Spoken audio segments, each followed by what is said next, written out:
বৃষ্টি কাকে বলে দেখো, বৃষ্টি। ও যা জমজম করে বৃষ্টি হচ্ছে না।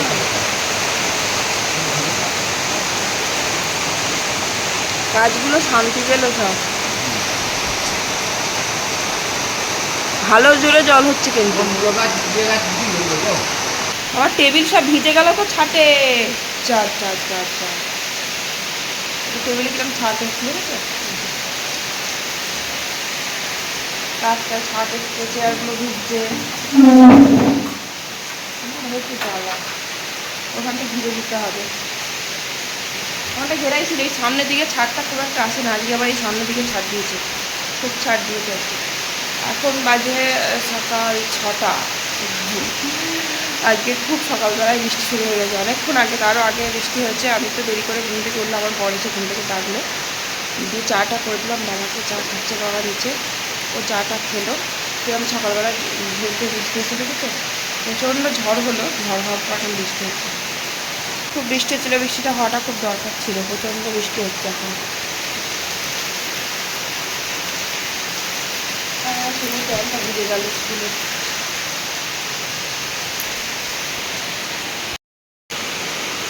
টেবিলটা ভিজছে ছাটে, চেয়ারগুলো ছাট যাচ্ছে হালকা। এদিকে এদিকটা তো ছাট খুব একটা হয় না, ঘেরাও নেই, এদিকটা আগে ঘিরে রেখে দিয়েছিলাম। তো কাঁচ না বসালে কি অসুবিধা, কাঁচ বসানো না থাকলে চারিদিকে কত ছাট আছে, ঘরের ভেতরে অসুবিধা কত, কবে যে লাগাবে ঠিক আছে।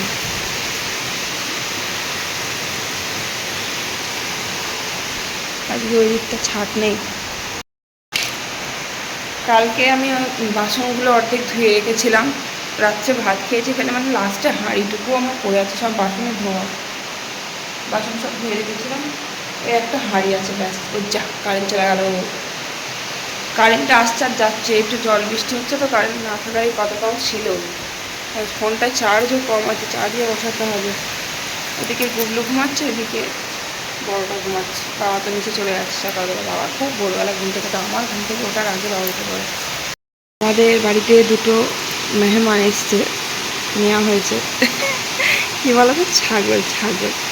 ওই যে আমাদের দোকানের পেছনে ওখানে বাঁধা আছে, দুটো আছে, দেখা যাচ্ছে না, পরে দেখাবো।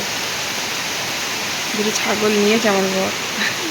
ফুলটা ফুটেছে আজকে, সাদা ফুল গাছে, যে মন্দিরের পেছনে বলো না ফুল গাছ আছে, ওই কাকিমাদের গাছ ওটা, কত ফুল ফোটে গাছটা।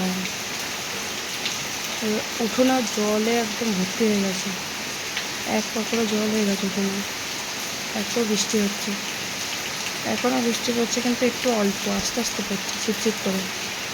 আমি তো খুব বেশি সকাল সকাল উঠতে পারি না, ওই ধরো 6:30 কিংবা 7টার সময় ঘুম থেকে উঠি, আবার এক একদিন 6:30টার সময় উঠে পড়ি। আজকে তো ধরো মা নেই, সেই জন্য আমাকে উঠতেই হবে, নিচের ঘর ওপরের ঘর সব পরিষ্কার করা, রান্না বান্না করা, ওদিকে বাবা আছে, বাবাকে চা করে দেওয়া, তার জন্য তাড়াতাড়ি ঘুম থেকে উঠে পড়েছি। আর ওদিকে খুব ঝড় উঠেছিল সকালবেলা, বেশ সকালবেলা এরকম ঝমঝম করে বৃষ্টি ঝড় হলে না ভালো লাগে দেখতে, কিন্তু খুব ঝড়টা বেশি হয়েছিল, ঝড় না হয় ভালো, বৃষ্টিটা হওয়াটা খুব দরকার ছিল, খুবই দরকার ছিল। প্রচণ্ড গরম পড়েছিল, বাপরে উফ কী যে গরম পড়েছিল সে আমি জানি, এত কষ্ট গরমে ওপরে ঘরে। তো এবার মাঠেও আমাদের নাকি জলের দরকার ছিল, আমার বর বলছিল ওই যে পাটের ভুঁয়ে জলটা দরকার ছিল, পাটের জমিতে জল হলে পাটগুলো আবার বাড়বে একটু, পাট গাছের পাতাগুলো কেমন পোকা লেগে যাচ্ছে বলছে, খসখসে হয়ে গেছে। তো ভালোই হলো, এত বৃষ্টি হয়েছে, আমার বর বলছে যা জল হবে মাঠে কোনো কাজই হবে না। তো এবার আরও অনেকক্ষণ বৃষ্টি হওয়াটা দরকার ছিল, তাই বৃষ্টি থেমে গেছে, ঝমঝম করে বেশ সকালবেলা খুব ভালো বৃষ্টি হলো। এখন আবার বৃষ্টিটা একটু থেমেছে। যাই হোক, আমার তো সামনের বারান্দায় খুব ছাট এসেছে, ওই যে সামনে ওই ডাইনিং টেবিলটা আছে, কাঠের জিনিস, ভিজেছে বৃষ্টিতে সকালবেলা। এবার কোথায় আর সরাবো, এবার ওই দিকের বারান্দায় ভাবছি নিয়ে যাব। তো এবার ওই দিকের বারান্দায় নিয়ে গেলে না, মানে ওখানটা লাইট জ্বেলে দুপুরবেলায় খেতে হবে, ওদিকটা দুপুরের দিকেও অন্ধকার অন্ধকার লাগে, তাই জন্য আমার বেশ এই সামনে বারান্দায় খুব ভালো লাগে, সামনেটা খুব সুন্দর আলো, তো এখানটা খেতেও খুব ভালো লাগে, ওই জন্য নিয়ে যাচ্ছি না, কিন্তু নিয়ে যেতে হবে, টেবিলটা নষ্ট হবে বৃষ্টির জন্য। আর ওই যে টেবিল ক্লথ পাতা ছিল টেবিলের মধ্যে, ওটা কি হয়েছে বলো তো, আমার গুবলু সোনা টেনে টেনে না ছিঁড়ে দিয়েছে, আর একটা যেটা আছে সেটা ভাবছি পেতে দিতে হবে, কারণ ওই যে টেবিল ক্লথটা আমি মেলা থেকে কিনে এনেছিলাম, খুবই প্যালপেলে একদম পাতলা, খুব বাজে, দেখতেই সুন্দর সুন্দর ঠিকই, কিন্তু খুব বাজে, একদম খুবই পাতলা, হাওয়া দিলে উড়ে যাচ্ছে। তারপরে আবার গুবলু সোনা টেনে টেনে ওটাকে একদম দিয়েছে, টেনে ফেটে গেছে ওটা। আর একটা আছে, ওটা পাততে হবে, তা না হলে টেবিল ক্লথ না পারলে না কাঁচটা নষ্ট হয়ে যাচ্ছে, দেখছি কাঁচটাতে দাগ পড়ে যাচ্ছে, নাহলে আবার কাঁচটা বেশি দিন টিকবে না। চান করা হয়ে গেল, একবারে কাজ কমপ্লিট করে চান করে নিলাম। 8টা বাজে, পুরো 8টায় আমার চান কমপ্লিট হলো। আজকে কি ঠান্ডা লাগছে, আজকে কি শীত লাগছে, সকালবেলা বৃষ্টি হয়েছে তো ওই জন্য শীত লাগছে। কীভাবে ওয়েদার চেঞ্জ হয়েছে, কালকে গরমে মরে যাচ্ছিলাম আর আজকে একদম পুরো শীত লাগছে, খুব ঠান্ডা ঠান্ডা লাগছে। রোদ উঠেছে আবার। বড় ছেলে তো উঠে পড়তে চলে গেছে কখন। গুবলু সোনাকে ঘুম থেকে তোলাবো, তার আগে পুজোটা করে নিই, পুজো করে তারপর ওকে ঘুম থেকে তোলাবো। ফুল তুলতে হবে, তারপর ঠাকুরের বাসনগুলো ধুতে হবে। আজকে তো যা বৃষ্টি হয়েছে আমার বাগানে তো প্রচুর কাদা হয়ে যাবে।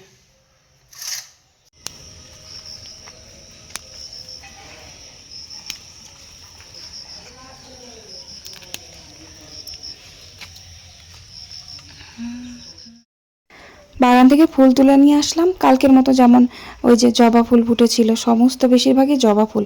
আর হ্যাঁ, কাকিমাদের ওই যে মন্দিরের পিছনে সাদা ফুল গাছ আছে, প্রচুর ফুল ফুটেছে আজকে। আবার প্রত্যেক দিন অত ফুল ফোটে না, পাখিতে না কিসেতে ফুলের কুড়িগুলো খেয়ে নেয় জানো তো, দিয়ে ফুলগুলো আর ফোটে না।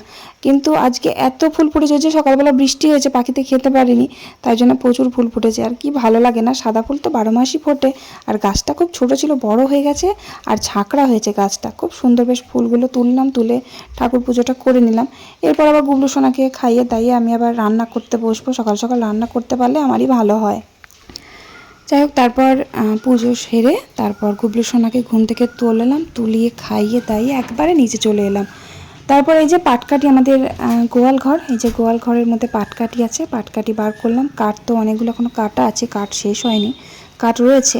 আর এখানটা ওই যে সামনে নোংরা মনে হচ্ছে তো দেখে, এর কিছু মনে করো না তোমরা, ওখানে আমাদের বালি আর পাথর চাপা দেওয়া আছে। রিসেন্টলি বালি পাথরগুলো এসেছে। ওই নিচের বাথরুমটা আমাদের কিন্তু কুমোড নেই, এবার নিচের বাথরুমটা ওটা কুমোড করার জন্য এই পরশু দিনকে পাথর আর বালিটা আনা হয়েছে, তাই মা ওগুলো চাপা দিয়ে রেখে দিয়ে গেছে যাতে বৃষ্টি পড়ে না ধুয়ে যায়। তো ওখানে আমাদের কাজটা হবে। আমাদের গোয়াল ঘরের পাশে বাথরুম আছে নিচে। তো এবার বাবা মায়ের তো বয়স হচ্ছে, এবার পায়খানা করতে গেলে সে বসে অসুবিধা হয়, তো তাই জন্য কুমোড বসানো হবে আমাদের ওই নিচের বাথরুমটাতে, পায়খানাতে। যাই হোক, তো তারপর পাটকাঠি নিয়ে আমি রান্নাঘরে চলে এলাম, ভাতটা তো বসিয়ে দিলাম। তোর মা আবার বৃষ্টিতে ভিজে ভিজে উঠোন ঝাড় দিচ্ছিল জানিস। সকালবেলা এই ঠান্ডা জল কেউ গায়ে দেয়? ঠান্ডা লাগবে যখন বুঝবা, সকালবেলায় কেউ ভেজে? আমি ছাগলটা ভিজছিল বলে সরাতে গেলাম, জল পড়লো গায়ে, মনে হচ্ছে না বরফের ফোঁটা পড়লো, এত ঠান্ডা জলগুলো। ঘামাচি আছে তোমার?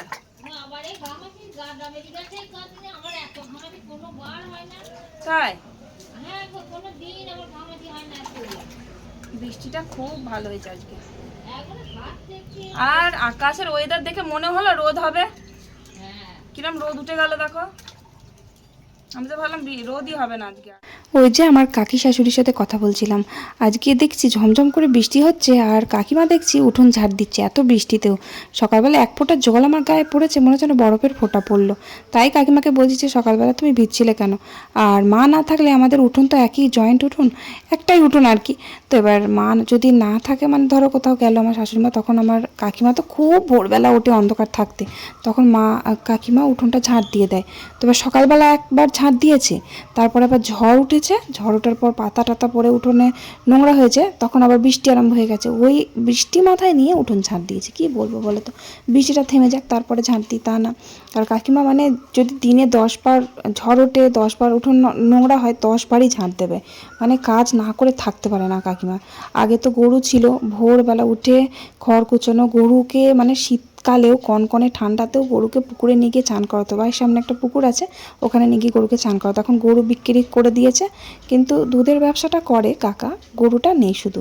তা নাহলে গরুটা বিক্রি করছে 2-3 বছর হলো, গরু ছিল। কাকিমা তো আরও প্রচুর কাজ করে, প্রচুর। যাই হোক, তো আজকে আমাদের বাড়ির সামনে দিয়ে সবজিওয়ালা গেল, তো আমার বরকে বললাম কটা কলমি শাক নিও। কলমি শাক অনেকদিন খাওয়া হয়নি, আমার ভালো লাগে কলমি শাকটা ভাজা খেতে, ভালো লাগে রসুন ফোড়ন দিয়ে। তোকে বলেছিলাম ও 2 আঁটি নিয়েছে, এবার 2 আঁটি লাগবে না, 1 আঁটি করবো। কলমি শাকটা ভাজা রসুন ফোড়ন দিয়ে করব। আর মাছ নিতে বলেছিলাম, টাটকা মাছ নিয়েছে, কাতলা মাছ নিয়েছে, অনেকগুলো মাছই নিয়েছে, মানে 2টো মাছ নিয়েছে বড়। এবার 2টো মাছ তো লাগবে না, আমাদের 5 জন মানুষ 6 জন মানুষ, তো তাই জন্য অর্ধেক মাছ রেখে দেবো আর অর্ধেকটা পাতলা করে একটু ঝোল করবো, ব্যাস, আর বেশি কিছু রান্না করবো না আজকে। আর গরম গরম পটল ভাজাটা আমার বর ভীষণ ভালোবাসে খেতে, ওই যে ওকে ভাত দিয়ে দিয়েছি, ওর খুব খিদে পেয়ে গেছে জলখাবারে, তো ওকে ভাত দিয়ে দিয়েছি, ও ভাত খাচ্ছে, রান্নাঘরে বসে খেয়ে নিল, বলে বারান্দায় যাবো না, রান্নাঘরে বসে খেয়ে নিই। ও গরম গরম পটল ভাজা আর আলু সিদ্ধ দিয়ে ভাত খেতে খুব ভালোবাসে। পটল ভাজাটা ভালোবাসে না, গরম গরমটাই ভালোবাসে, জুড়িয়ে গেলে মানে ঠান্ডা হয়ে গেলে ও খেতে চায় না, মানে কচি কচি পটল হবে, গরম গরম ভেজে দাও, খুব ভালোবাসে। যাই হোক, তো আমি ওই সবাইকে খেতে দিলাম, খেতে দিয়ে গুবলুকেও খাওয়ালাম, খাইয়ে টাইয়ে আমিও খেয়ে নিলাম 2টো। কেটে নিয়ে তারপরে যে মাছ এনেছিল, মাছটা ধুতে এলাম, মাছটা কেটে এনেছে, কি ভাগ্যিস আজকে মাছটা কেটে এনেছে, কারণ মাছ কাটতে গেলে আমার দেরি হয়ে যায় একটু, কারণ বটিতে খুব ধার কম, মাছটা কাটা যায় না, তো মাছটা কেটে এনেছে, খুব ভালো করেছে।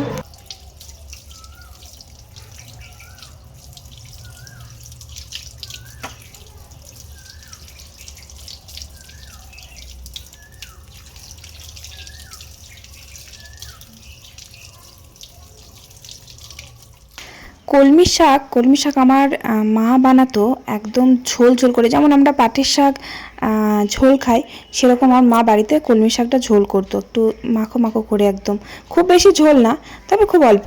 তবে সেই ঝোলটা কিন্তু কলমি শাক গরমকালে খাওয়া ভীষণ ভালো, পেট ঠান্ডা রাখে। তো এবার ঝোল করবো না, আমাদের বাড়িতে আবার ঝোল পছন্দ করে না, ওই ভাজা করব। তো এবার শাকটা আমি সেদ্ধ করতে দিয়ে মাছটা ধুতে গেছি, এসে দেখছি শাকটা একদম গলে গেছে, খুব কচি শাক তো, তাই জন্য শাকটা গলে গেছে, এতটাও গলে গেলে ভালো লাগে না। তবে সেদ্ধ করতে না দিলেও হতো, একটু রসুন ফোড়ন দিয়ে শাকটা দিয়ে একটু ভেজে নিলেও হতো, সেদ্ধ করতে দেওয়াটাই ভুলে গেলে, একদম দেখো পুরো কাদা কাদা হয়ে গেছে, এতটাও সেদ্ধ হয়ে গেলে ভালো লাগে না, ভর্তা হয়ে গেছে শাকের। আর মাছটা না টাটকা মাছ তো, একটা ঝিঙে নিতে বলেছিলাম, সবজির সাথে একটা ঝিঙেও নিয়েছে। এবার কি বলো তো, বাজারে গেলে সবজিগুলোর দাম একটু কম হয়, এবার বাড়ির সামনে দিয়ে সবজি নেয় তো খুব চড়া দাম, একটা ঝিঙের দাম 20-25 টাকা করে নিয়ে নেয়। একটা ঝিঙে নিয়েছি, এই যে দেখো, ঝিঙে পটল সবই দিয়েছি, একটু লম্বা লম্বা করে ঝিঙেগুলো কেটেছি সরু সরু করে। ঝিঙে দিয়ে পটল দিয়ে মাছের ঝোল আমার ভীষণ ভালো লাগে, আমার ঝিঙেটা ভীষণ ফেভারিট, ঝিঙে দিয়ে আলু পোস্ত খেতে আমার খুব ভালো লাগে। তবে ঝিঙেটা আমাদের বাড়িতে খুব কম আসে, ঝিঙেটা প্রচুর দাম, আনাই হয় না। এবার পটল দিয়েছি অল্প, আর ঝিঙেটাও দিয়েছি বেশ, আমি বললাম যে একটা ঝিঙে নিও সবজিওয়ালার কাছ থেকে। এবার যে কোনো চচ্চড়িতে দেখবেন ঝিঙে দিলে খুব ভালো লাগে খেতে, বেগুনের থেকে ঝিঙে দিয়ে করলে বেশি ভালো লাগে। তো যাই হোক, তো মাছ ছিল বলে তাই, তা না হলে আমি ঝিঙে দিয়ে আলু পোস্ত করতাম, আমার সব থেকে ফেভারিট, মানে মাছের ঝোলের থেকেও আমার ঝিঙে আলু পোস্তটা ভীষণ ফেভারিট। কিন্তু আমার শ্বশুরবাড়িতে না ঝিঙে আলু পোস্তটা কেউ পছন্দ করে না, জানো তো। আলু পটলের পোস্ত ভালোবাসে, ডাঁটা আলু পোস্তটা খুব একটা ভালোবাসে না, তবুও আমি জোর করে করি তাই। আর ঝিঙে আলু পোস্তটা একদম পছন্দ করে না, বলে ঝিঙে আলু পোস্ত করলে নাকি মিষ্টি মিষ্টি লাগে, তাই জন্য খেতে চায় না। তবে হালকা লাগে ঠিকই, কিন্তু আমার অসাধারণ লাগে, কি বলবো। তো অনেক দিন খাইনি ঝিঙে আলু পোস্তটা, একদিন বানাতে হবে। যাই হোক, মাছটা আলু পটল আর ঝিঙে দিয়ে পাতলা করে ঝোল করলাম। আর আজকে কিন্তু মানে লঙ্কা খুব কম দিয়েছি তরকারিতে, যাতে আমার গুবলু খেতে পারে, তাও একটু একটু গুবলু ঝাল খায়, তো আজকে আর ডাল করিনি, ঝোলটা করলাম বলে। যাই হোক, রান্না শেষ করলাম, আর জল খাবারের বাসনগুলো আজকে ধোয়ার সময় পাইনি, আমি ভাবলাম একবারে রান্না বান্না সেরে ধুয়ে নেবো। আজকে তো বেশি রান্না করিনি, আজকে ধরো পটল ভাজা, শাক ভাজা, মাছের ঝোল, ব্যাস, এটাই ঠিকঠাক। আমাদের বাড়িতে কত রকমের রান্না হয়, কি বলবো, মানে খুব মানে ভালোবাসে সবাই, হাজার রকমের পদ রান্না করে দিলে খেতে ভালোবাসে, মানে এক একজন এক এক রকমের খেতে ভালোবাসে। যেমন পাট শাক করলে পাট শাকের ঝোল করতে হয় একজনের জন্য, পাট শাকের ভাজা করতে হয় একজনের জন্য, এরকম আর কি, মানে সবাই একটা জিনিস পছন্দ করে না, ওই জন্য আমাদের রান্নার পদগুলো একটু বেশি হয়ে যায়। তো যাই হোক, তো তাড়াতাড়ি রান্না করে নিলাম, রান্না কিন্তু আমার 11টার মধ্যে কমপ্লিট হয়ে গেছে। তারপর সব বাসনগুলো একসাথে হয়েছিল, সব ধোয়া মাজা একবারে করে নিলাম, হাঁড়ি কড়াই জলখাবারে খেয়েছিলাম সেই সব বাসনগুলো সব একবারে ধুয়ে মেজে নিলাম। তারপরে একেবারে নিচের কাজ সব সমস্ত কমপ্লিট করে তারপর উপরে এলাম। আর সকালবেলা মায়ের ঘরগুলো মুছে নিয়ে আমি ওই রান্নাবান্না সেরে একেবারে মায়ের ঘরগুলো মুছে ধুয়ে একবারে পরিষ্কার করে দিয়ে ঘরে তালা দিয়ে চলে আসলাম উপরে। আর তারপরে একটু সকালে তো চান করেছিলাম, গা হাত পাটা একটু ধুয়ে নিলাম। আর সকালবেলা চান করেছিলাম, এমনি সকালবেলা আজকের ওয়েদারটা খুব ভালো, খুবই ঠান্ডা ঠান্ডা লাগছিল। তারপরে আবার এখন যদি আবার চান করি তাহলে ঠান্ডা লেগে যাবে, জানি না ঠান্ডা লেগেও যেতে পারে। যাই হোক, তো খাওয়া দাওয়া করলাম, খাওয়া দাওয়া করে ধোয়া মাজা কমপ্লিট করলাম। তারপর দেখো দুই ভাই এখানে বসে কী করছে দেখো, ওই যে একজন ওকে ড্রয়িং শিখিয়ে দিচ্ছে, আমার বড় ছেলে আমার গুবলু সোনাকে বসে বসে ড্রয়িং শিখিয়ে দিচ্ছে। মানে ওর ড্রয়িংয়ের দিকে এত ঝোঁক না, পড়াশোনা বাদ দিয়ে যদি ওকে ছবি আঁকতে দাও সারাদিন ছবি আঁকবে, ও এত ছবি আঁকতে ভালোবাসে। তারপর দেখো হঠাৎ করে বিকেলবেলা গুবলুর আবার জ্বর এসছে। বেশ খেলা করছিল, খেলা করতে করতে ওই যে আমার কাকা শ্বশুরের মেয়ে নিয়ে গেছিলো, দিয়ে ও দেখছি সঙ্গে সঙ্গে দিয়ে গেল, হঠাৎ করে জ্বর চলে এসছে। তো ওকে দুটো খাইয়ে আমি আবার ওষুধ খাওয়াবো। আর আমার সন্ধে হয়ে গেছে, সন্ধেটা দিয়ে দিয়েছে, আমার বড় ছেলেকে বললাম ও দিয়ে দিয়েছে সন্ধে। তারপরে আমার শ্বশুরমশাই, এবার আমার শ্বশুরমশাই কী বলো তো, ওই বিকেলটা খাওয়া দাওয়া করে, দুপুরবেলা খাওয়া দাওয়া করে একটু আমাদের বাড়ির সামনে বকুল গাছ আছে, বকুল গাছের সামনে বসে থাকে। তারপরে সন্ধে হয়ে গেলে আমার বরের দোকানের সামনে একটু চেয়ার নিয়ে বসে থাকে, তো বাবা এবার চেয়ারটা নিয়ে উপরে উঠে আসছে। সেই সময় মাও চলে এসছে, মানে মায়ের আজকে আসার কথা ছিল না, মা কালকে আসার কথা ছিল, আমার মা ননদ কালকে আসার কথা ছিল। তো যাই হোক, ওই যে দেখো আমার ননদ আর আমার শাশুড়িমা চলে এসছে। তো চলো আজকের ভিডিওটা আমি এখানেই শেষ করি, ভালো লাগলে অবশ্যই একটা লাইক করে কমেন্ট করে দিই। ভালো থেকো সবাই, আজকের মতো টাটা, বাই বাই।